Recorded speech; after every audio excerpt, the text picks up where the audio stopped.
大家好，我是丽姐，欢迎大家来听相亲故事，感谢大家的订阅。今天我要给大家讲的是一个让我挺感慨的故事，关于大陆女生和台湾男生之间因为彩礼问题产生的文化冲突。我从事婚恋服务这么多年，见多识广，但两岸的差异有时候真的能大到让人目瞪口呆。这事儿说来话长啊。事情是这样的，前年冬天，我认识了一位来自湖南的姑娘小芳，今年28岁，在上海一家知名外企工作，长得标致，性格也好，就是感情路上一直不太顺。小芳家里条件还不错，父母都是事业单位工作人员，从小就对她期望很高。这姑娘学历高，能力强，就是太忙了，根本没时间谈恋爱，所以就托我这个老红娘帮她物色对象。与此同时，我还认识了一位来自台湾的小伙子阿杰，32岁，在上海创业做互联网行业，家里在台北有房有车，条件相当不错。阿杰为人踏实靠谱，长得也是眉清目秀那种，最重要的是，人家思想很开放，一直想找个大陆姑娘谈恋爱。据他说，他觉得大陆女孩子更有传统美德，更顾家，而且现在大陆发展这么好，两岸通婚也很常见嘛。我一琢磨，这两个人的条件挺般配的啊，于是我就安排他们见面了。第一次见面安排在了一家环境雅致的咖啡厅，两个人一见面就挺来电的。小芳被阿杰的温文尔雅和绅士风度打动了，阿杰呢也被小芳的知性美丽所吸引，这第一次约会可以说是相当成功了。接下来几个月，他们的感情发展的特别顺利。阿杰常常从台北飞到上海来看小芳，两人一起逛外滩，游迪士尼，品尝各种美食。小芳经常给我发微信，说阿杰真的很体贴，很懂她，还会做一手好菜，感觉找到了命中注定的那个人。看着年轻人甜甜蜜蜜的，我这个老红娘心里可美了。但是天有不测风云啊，就在交往半年后，阿杰向小芳求婚了，小芳也答应了。两家人准备见面商量婚事，谁知这一见面，问题就来了。小芳的父母提出了30万的彩礼钱要求，阿杰当场就傻眼了，他完全没想到现在大陆还有彩礼这回事儿。在台湾，结婚基本上不谈彩礼，更多的是两个人自由恋爱，自己决定未来，顶多是男方家里会准备一些聘礼，但那也是象征性的，哪有直接要30万现金的。小芳也很为难，他自己其实不在乎这些，但在湖南农村，这是传统，是面子问题。他父母认为女儿这么优秀，对方又是台湾人，条件那么好，30万一点都不过分。小芳爸爸还振振有词地说，我闺女这么好，30万都嫌多，那看来你们台湾人也没多有钱吗？阿杰当时脸色都变了，但碍于场合也不好发作。后来他私下跟小芳说，我不是嫌钱多，而是我们台湾根本没有这种习俗啊，我们信奉的是两个人在一起是因为爱情，不是因为金钱交易啊。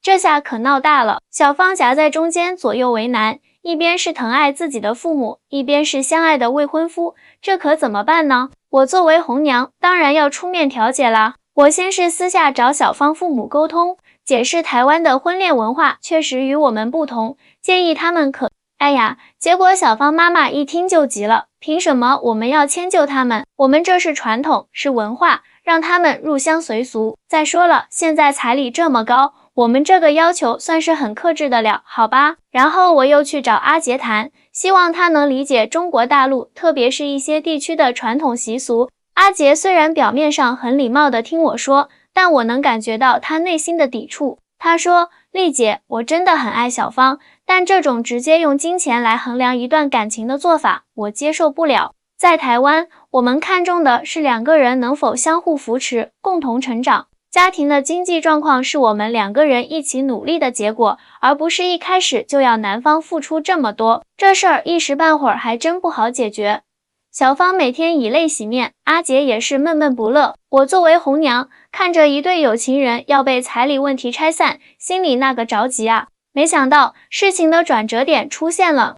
阿杰回台湾思考了2周后，突然给小芳发了一大段话，大意是说他愿意尊重中国大陆的传统，但他希望小芳能考虑一下，这笔钱其实可以用在他们未来的生活上，比如买房子、装修或者旅行。他不是不愿意拿出这笔钱，而是希望这笔钱能真正用在他们两个人的未来上。小芳被阿杰的真诚打动了，她也开始主动和父母沟通。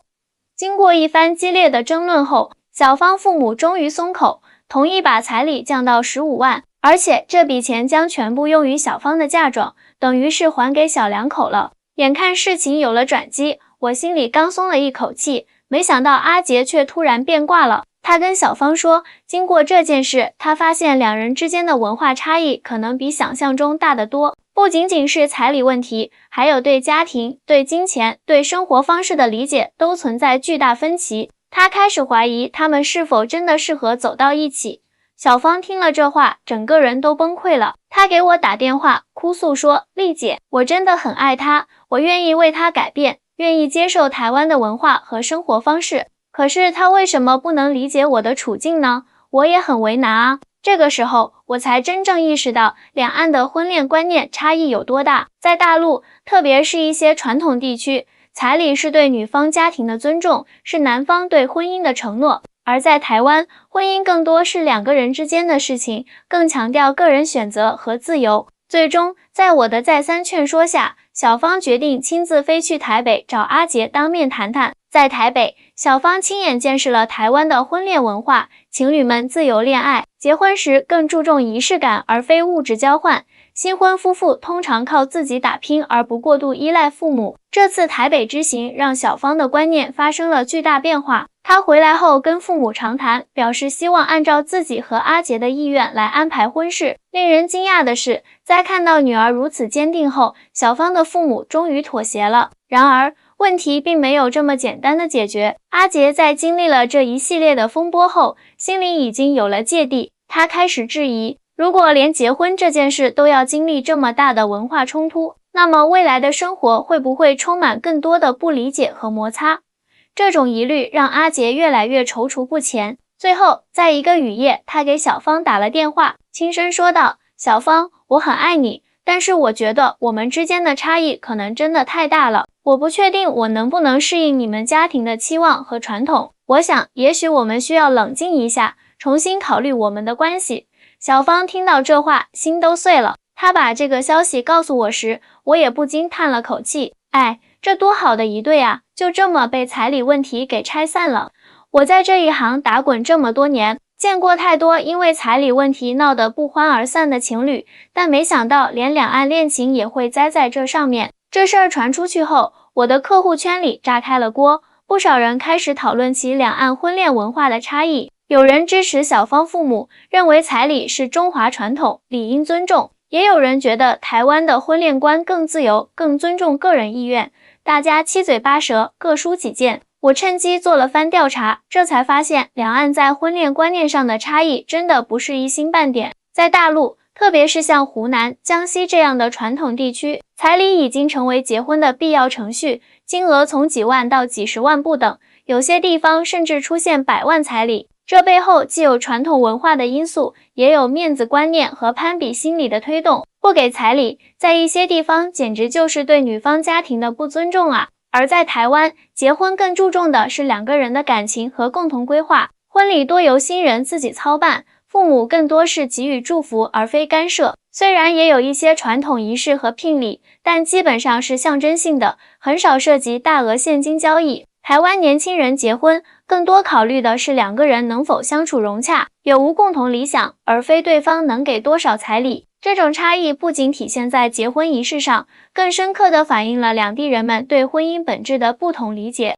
在大陆，婚姻往往被视为两个家庭的联合，因此需要家庭参与决策；而在台湾，婚姻更被看作是两个独立个体的结合，强调个人选择的自由。小芳和阿杰的故事就是这种文化差异的一个缩影啊！在他们分手后，我还是不死心，又分别找他们聊了聊。小芳已经从伤心转为了反思。她说：“丽姐，我现在才明白，爱情和金钱真的是两回事。我们家那套嫁女儿就要高彩礼的观念，在阿杰眼里简直就是把感情当生意做。我现在想想也觉得挺荒唐的。”阿杰那边，他倒是很冷静，说：“我不怪小芳，也不怪他父母，这就是文化差异。但我确实没法接受把婚姻当成一场交易。在台湾，我们更看重的是两个人能否真心相爱、相互理解。至于物质条件，是我们一起努力的事情，不是结婚的前提。这事儿传开后，我的客户中有不少台湾男士都开始担心起来，问我：丽姐，大陆姑娘都要这么高的彩礼吗？我们在台湾根本没这个概念啊。还有大陆女孩问我，台湾男生真的不给彩礼吗？那女方的面子往哪儿放？说实话，这些问题还真不好回答。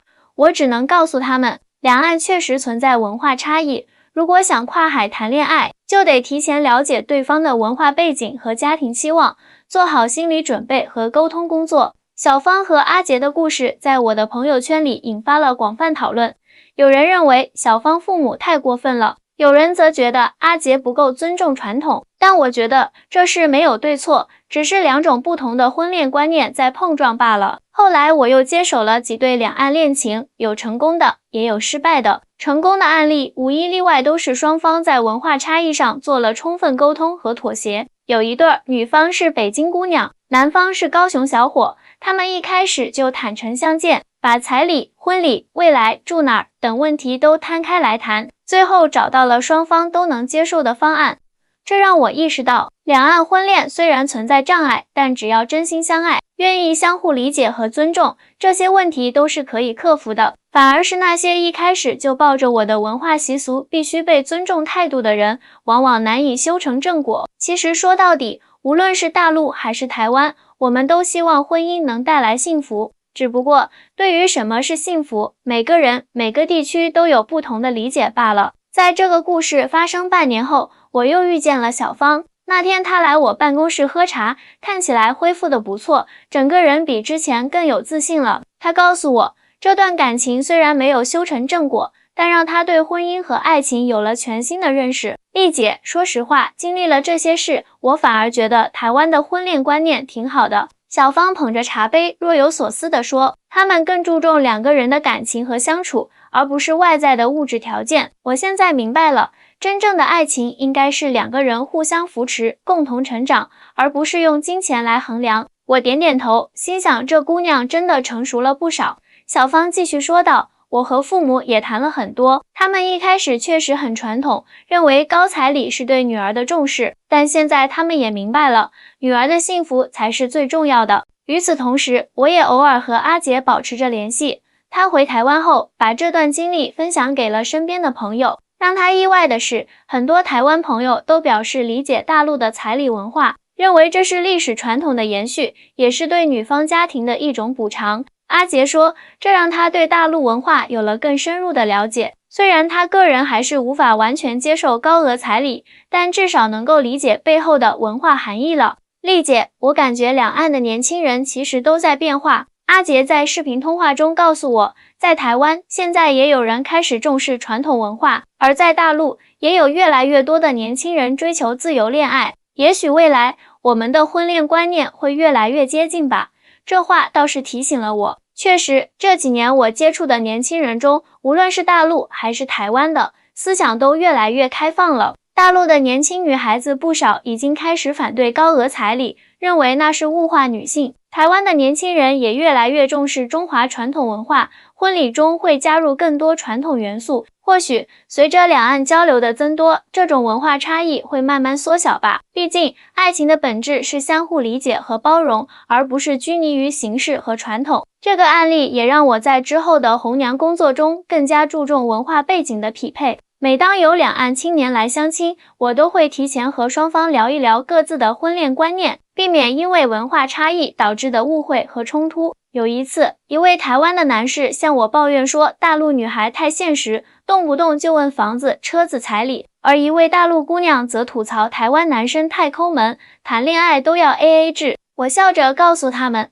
这不是谁对谁错的问题，而是成长环境和文化背景不同导致的。只要能够相互理解和尊重，这些差异完全可以转化为相互欣赏的亮点。在我从事婚恋服务的这些年里，我发现两岸年轻人的恋爱观念确实在不断发生变化，特别是在大城市里，无论是上海、北京还是台北、高雄，年轻人都更加注重个人感受和情感连接。而不是传统的物质条件。但在一些传统地区，尤其是农村，彩礼文化仍然根深蒂固。我记得有一对新人，女方是安徽农村姑娘，男方是台中小伙。他们恋爱时甜甜蜜蜜，但一谈到结婚，问题就来了。女方家里要求20万彩礼，男方完全接受不了。经过我的调解，最后他们达成了一个特别的解决方案，男方拿出10万元作为彩礼，但这笔钱直接存入两人的共同账户，用于未来买房或者生子教育，算是既尊重了传统，又保障了小两口的未来。这个案例给了我很大启发，我开始思考，或许两岸婚恋文化的融合需要这样的创新和智慧，不是简单的否定对方的传统，而是寻找一种双方都能接受的新方式。随着社交媒体的发达，两岸年轻人的交流也越来越频繁，彼此的了解也更加深入。我注意到，现在很多台湾男生在追求大陆女生时，会主动了解大陆的彩礼文化，提前做好心理准备。同样，很多大陆女孩也会尊重台湾的自由恋爱观念，不把彩礼作为衡量爱情的唯一标准。有一次，我接待了一对特别有意思的情侣，女方是哈尔滨姑娘，男方是台南男生。他们在网上认识，聊得火热，但一直没见过面。女方担心文化差异问题，特意来找我咨询。我建议他们不妨先做一次文化互换体验，女方去台湾生活1个月，体验当地的婚恋文化，男方则来东北过年，感受传统的家庭氛围。这个建议得到了两人的积极响应，最后他们不仅顺利恋爱，还在婚礼上融合了两地的传统，既有台湾的自助式婚礼，又有东北的热闹仪式，让两家人都感到被尊重。我常常想，爱情本身就是一门跨文化的学问，无论是不同国家、不同地区，还是不同家庭背景的人相爱，都需要相互理解和包容。彩礼问题只是表象，背后折射的是对婚姻本质和家庭责任的不同理解。最近几年，我欣喜地看到，两岸的年轻人在婚恋观念上正在形成一种新的共识，既尊重传统，又追求自由，既重视物质基础，又不把金钱当作衡量标准。这种平衡感，恰恰是健康婚恋关系的基础。小芳和阿杰的故事虽然没有圆满结局，但它让更多人开始思考跨文化恋爱中的沟通和理解问题。在我看来，这也是一种成功吧，因为每一次文化的碰撞，都是一次相互学习和成长的机会。